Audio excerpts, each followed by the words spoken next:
Hey YouTube, I'm back. Finally, I did it. It's Brian from Flight Lab. It's been a minute. I wanted to check in with you guys. I have a video today of a client I've had for a little while, and we're going to go over the 2-foot technique. Specifically for him, he's got the basics down, and this is more of an in-depth fine tuning. And I think it'll benefit you because there are a lot of common mistakes, common errors that he has that I think you may have as well. But remember, this guy, Scott, is 12 weeks into his program, or over 12 weeks in. So he's sort of got down the basics, the big picture items. And this is more focusing on some of the smaller things. So apply that thought process to you if you're looking at your own personal jumping off of 2 feet. Before you really focus and micromanage some of these smaller details. So at any rate, let's take a look. So we're going to look at the left foot here, the plant foot, or sorry, the block foot for both of us, and it's for the leg whip. So if you followed my stuff on social media, you'll know how important I think that leg whip step is. And so this is just going to go over a few points about that. Really focus. This video is focused on that. So you're going to see here his left foot, again, his block foot, his sole face is down. You can see the arrow there, and then take a look at mine. My sole face is more outward. Why this is important is it allows me to get a lower center of mass. So I can bend my right leg deeper and lower my center of mass without that left foot hitting down. So if you look at both of our right legs, you can see, and it's not the perfect angle, but you can see how much deeper my knee bend is than his. So you can see my center of mass is much lower. If he were to attempt to lower his right leg or lower his center of mass by bending his right leg, he would hit that left foot on the floor and it would throw off his jump. So bringing your foot outward, slightly outwards, allows you to get a little bit lower on that center of mass. And the second thing I do that also allows me to get lower on the center of mass is if you look at that left leg for both of us, again, you can see mine is much more deeply bent. And again, this allows me to keep my center of mass nice and low, and I don't straighten that leg until right before contact.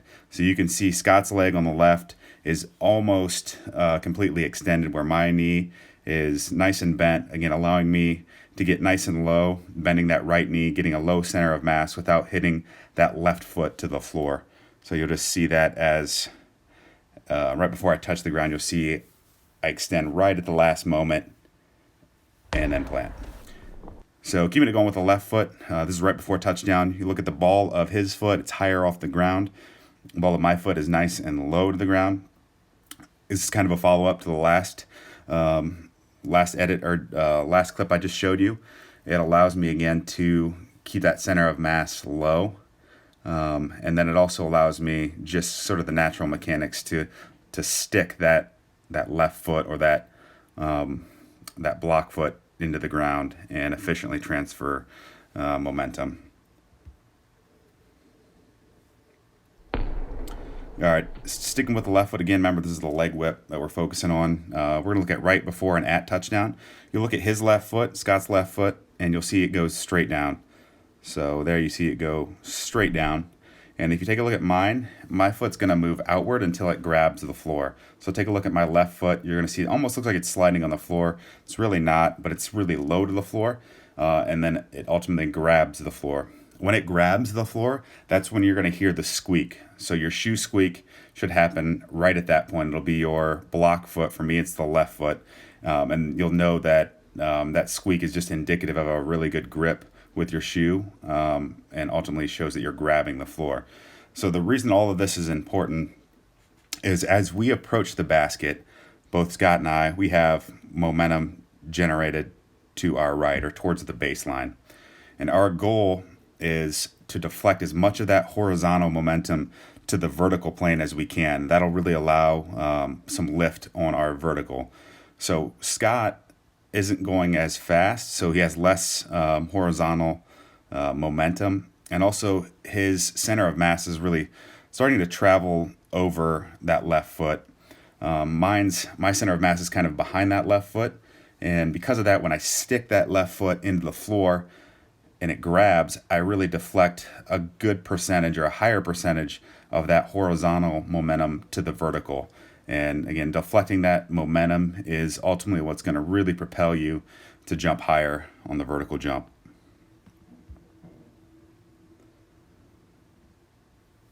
And then last point, just hip internal rotation. I've talked about this before on many of my videos, but you can see his feet face forward.